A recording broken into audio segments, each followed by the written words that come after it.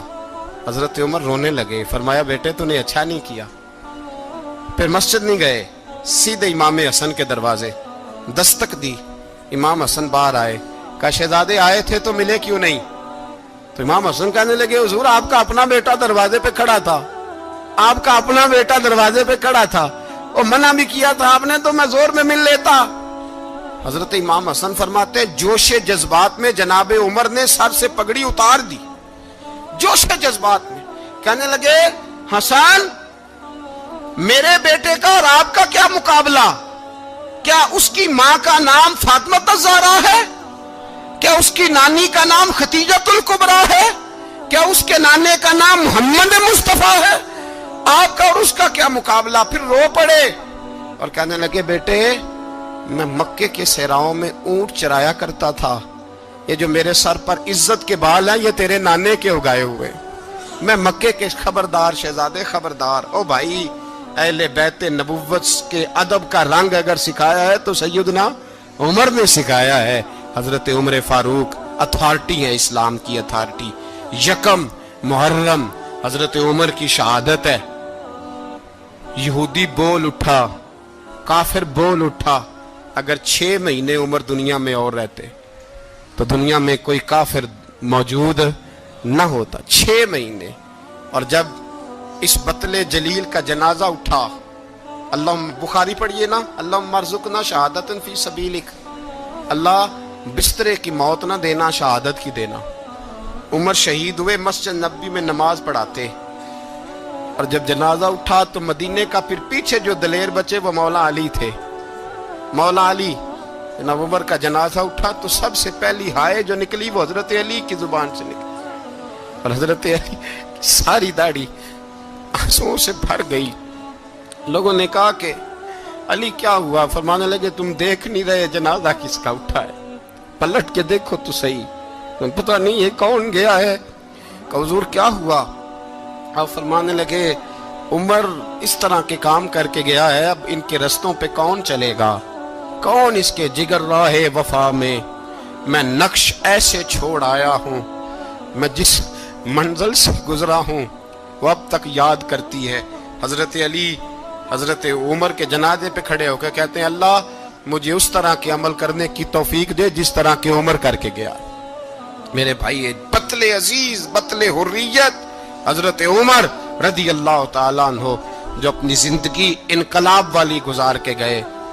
عمر جب دنیا سے گئے تو 80 دینار کا قرضہ تھا, 22 لاکھ مربع میل کا حکمران, اور اپنے بیٹے سے کہنے لگے بیٹے کوشش کرنا تیرے خاندان والے مل کے میرا قرضہ اتار دے, میری قبر پہ بوجھ نہ رہے, اور اگر خاندان والے مدد نہ کریں تو میرے دوستوں سے بات کرنا, وہ مدد نہ کریں تو پھر علی سے بات کرنا. ان کا پیار آپس میں اتنا, اور تو اختلاف ثابت کر رہا. 80 دینار کا قرضہ چھوڑ کر حضرت عمر دنیا سے گئے, اور جاتی دفعہ کہہ گئے میرے بعد میرے بچوں کو حکومت کے مشورے میں بھی شامل نہ کرنا, حکومت کے مشورے میں بھی میری اولاد شامل نہ ہو. اتنا بڑا شخص اتنا بڑا رنگ دے کے یکم محرم کو جب عمر فاروق کا وصال ہوا تو بیٹے سے کہنے لگے اماں عائشہ سے جا کے کہو میرا بھی نبی پاک کے روزے میں دفن ہونے کو دل کرتا ہے. ایک قبر کی جگہ ہے اماں جی نے اپنے لیے رکھی ہے, بخاری ہے بخاری. حضرت عائشہ کے پاس صاحبزادے گئے, کہنے لگے اماں جی عمر کو زخم لگ گیا ہے, حالت بڑی پریشانی والی ہے. وہ کہتے ہیں اگر اماں اجازت دیں. سید عائشہ رو پڑی, فرمانے لگی کہ وہ اپنی قبر کی جگہ تو نہیں نہ کسی کو دیتا, پر عمر نے کمال ہی بڑا کیا. اسے کہو جاؤ گنبد خضرا میں قیامت تک جو مصطفیٰ پہ اور ابو بکر پہ سلام پڑے گا وہ تجھ پہ بھی سلام پڑھ کے جائے گا, جاؤ میں نے جگہ دی.